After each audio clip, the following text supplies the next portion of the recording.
नमस्कार, times of Swaraj में आप सबों का स्वागत है और मैं हूं संतोष सिंह।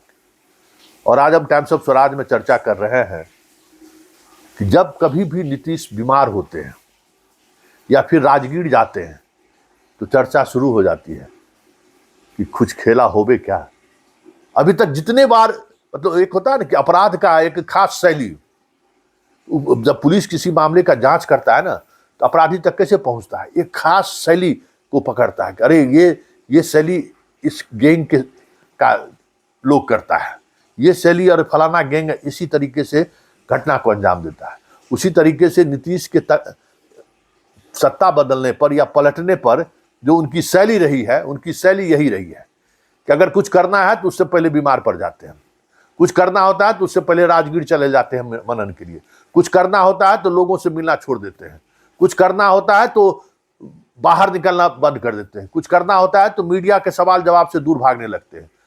वो सारी परिस्थिति फिर एक बार बनता हुआ दिख रहा है, क्योंकि सुशील मोदी जैसे अभिन्न मित्र के निधन की खबर सिर्फ फोन के सहारे अब उनकी पत्नी से बात करना, उनके अंतिम संस्कार में शामिल नहीं होना, विधान परिषद में जब उनका डेड बॉडी आया तो उसमें नहीं जाना, ये इससे बड़ा इंडिकेटर और क्या हो सकता है। इसलिए मीडिया वाले ने खबर चलानी शुरू कर दी है।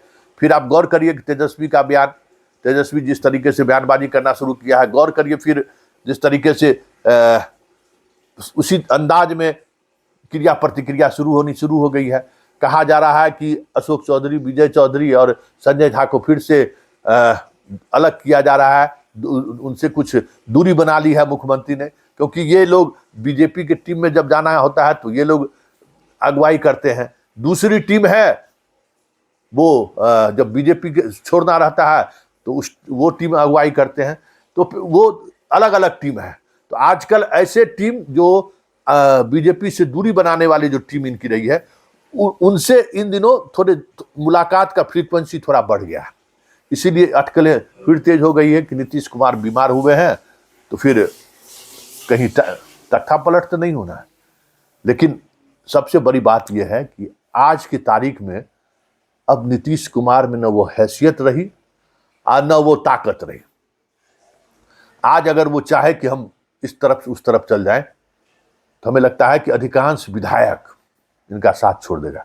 अधिकांश सांसद जो चुनाव लड़ रहा है ना, ये तो कुछ किए नहीं, आर्थिक मदद भी बीजेपी की तरफ से ही हुआ है उन लोगों को। और ऐसे जदयू के सांसद जो चुनाव लड़ रहे हैं, अगर चुनाव प्रचार की बात करें तो प्रधानमंत्री से लेके अमित शाह से लेके राजनाथ सिंह से लेके हर कोई उनके उम्मीदवार के समर्थन में प्रचार करने पहुंचे हैं।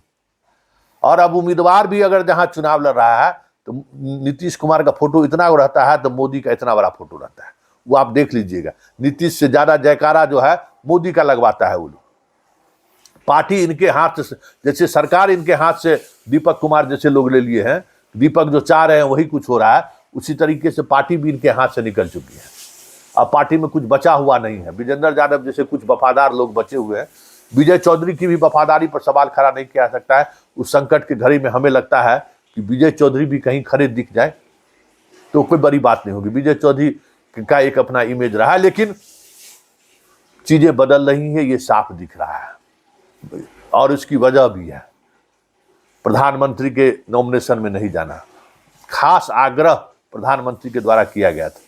उस आग्रह को इन्होंने, कहा जा रहा है कि बीमारी का बहाना दिखाकर इन्होंने ये आग्रह को ठुकराया है। फिर बहुत सारी चीजें भी ऐसी चल रही हैं पार्टी के अंदर, चिराग को लेकर, बीजेपी के स्टेट के नेतृत्व को लेकर नीतीश सहज नहीं है। कुछ चीजें ऐसी हुई हैं इस चुनाव के दौरान कि सम्राट चौधरी सीधे तौर पर डीएमएसपी को बाध्य किया है कुछ ऐसी काम करने के लिए जिसको लेकर नीतीश कभी बर्दाश्त नहीं कर सकते। कुछ जिलों में इस तरीके की कार्रवाई सम्राट चौधरी ने करवाई है स्थानीय प्रशासन के द्वारा, जो नीतीश को नागवार गुजरा है। ये इस तरीके की भी खबरें आ रही हैं, लेकिन बड़ा सवाल ये है कि नीतीश कुमार की अब वो हैसियत रही क्या। लेकिन एक बात और है कि अगर जो चुनाव में बेहतर परफॉर्मेंस के साथ सांसदों की संख्या इनकी बढ़ी, मतलब बढ़ना मतलब 10 पार, मतलब बीजेपी के आसपास आ गया, तो फिर खेला होगा ये भी तय मानिए। क्योंकि नीतीश अब उत्तराधिकारी कौन होगा इस मिजाज में वो आ चुके हैं। और ऐसे स्थिति में जो चीजें दिख रही हैं, जिस तरीके से प्रधानमंत्री ने चिराग को कल का भविष्य कह दिया, इस बात को लेकर भी नीतीश के अंदर कुछ न कुछ चीजें चल रही हैं। एक ऐसा व्यक्ति जिसने नीतीश को राजनीति में इस हालात में पहुंचा दिया है कि चीजें उनके हाथ से बहुत सारी चीजें निकलती हुई दिख रही हैं, और उस व्यक्ति को सार्वजनिक रूप से कोई अगर महिमा मंडित करे तो फिर नीतीश है।